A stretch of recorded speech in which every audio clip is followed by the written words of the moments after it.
नमस्कार। तो चलिए आज बात करते हैं जीवन के इस सफ़र के बारे में।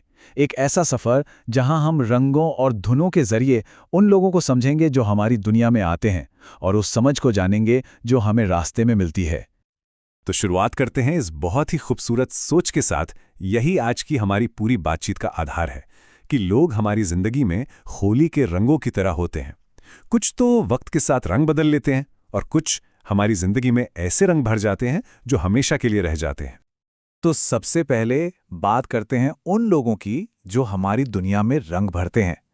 कभी कभी ये रंग बहुत चमकीले होते हैं और कभी कभी कुछ ऐसे शेड्स होते हैं जिनकी हमने कभी उम्मीद भी नहीं की होती। और यही तो है सच्चे रिश्ते की पहचान, है ना? जहां बड़े बड़े वादों की नहीं बल्कि एक खामोश समझ की जरूरत होती है, जहां बिना कुछ कहे ही सब महसूस हो जाए। लेकिन हाँ, इन सब रंगों के बीच ना कभी कभी अकेलेपन के पल भी आते हैं। उदासी के बादल भी छा जाते हैं और ये हमें याद दिलाता है कि हमारी भावनाओं की दुनिया कितनी उलझी हुई है। कभी कभी भीड़ में होते हुए भी हम बिल्कुल अकेले होते हैं। तो रंगों की बात तो हो गई। अब आगे बढ़ते हैं और जिंदगी को एक अलग नजरिए से देखते हैं, जैसे एक पियानो। देखिए, जिंदगी को अक्सर एक पियानो जैसा ही माना जाता है। जो सफेद कीज हैं वो है हमारे खुशी के पल, आसान और अच्छे अनुभव, और जो काली कीज हैं वो हैं दुख के पल, मुश्किलें और चुनौतियां। लेकिन असली बात तो ये है, और ये समझना बहुत ज़रूरी है, कि एक मीठा संगीत बनाने के लिए आपको दोनों कीज की ज़रूरत पड़ती है, सफ़ेद भी और काली भी। सिर्फ एक से धुन अधूरी है। तो फिर असली खुशी है क्या?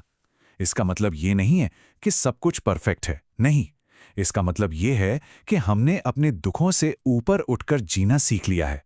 ये एक कला है। हर चुनौती, मतलब पियानो की हर काली चाबी, अपने साथ उसे पार करने का एक रास्ता भी लेकर आती है। यह हमारी जिंदगी के संगीत का एक बहुत जरूरी हिस्सा है, जो हमें याद दिलाता है कि हर मुश्किल का कोई ना कोई हल जरूर होता है। और ये जानना बहुत दिलचस्प है कि दुनिया के जो बड़े बड़े लोग हैं ना, उनकी सबसे बड़ी कामयाबी उनकी सबसे बड़ी नाकामी के ठीक एक कदम बाद ही मिली है। बस वो एक कदम उठाने की हिम्मत चाहिए। अच्छा, तो अब सवाल ये उठता है कि ये जो जिंदगी का संगीत है, इसे बनाता कौन है? वो हैं हमारे अपने काम, हमारे फैसले और हमारे सिद्धांत। कर्म का सिद्धांत बहुत सीधा है। हम जो भी करते हैं, अच्छा या बुरा, वो घूम फिर कर हमारे पास वापस आता ही है। ठीक वैसे ही जैसे सही मौसम आने पर पेड़ पर फूल खिलता है। ये कोई सजा या इनाम नहीं है, बस एक कुदरती नतीजा है। तो इससे एक सीधा सादा सिद्धांत सामने आता है। अगर किसी का अच्छा नहीं कर सकते तो कम से कम बुरा तो बिल्कुल ना करें, क्योंकि कभी कभी कुछ ना करना कुछ गलत करने से कहीं ज्यादा बेहतर होता है। और इसका एक बहुत ही सीधा साधा प्रैक्टिकल उदाहरण देखें तो सच्ची भक्ति सिर्फ पूजा पाठ या रस्मों रिवाजों में नहीं है। ये हमारे आसपास के लोगों में, खासकर हमारे बड़ों में, इंसानियत और दिव्यता का सम्मान करने में है। उनकी सेवा ही सबसे बड़ी पूजा है।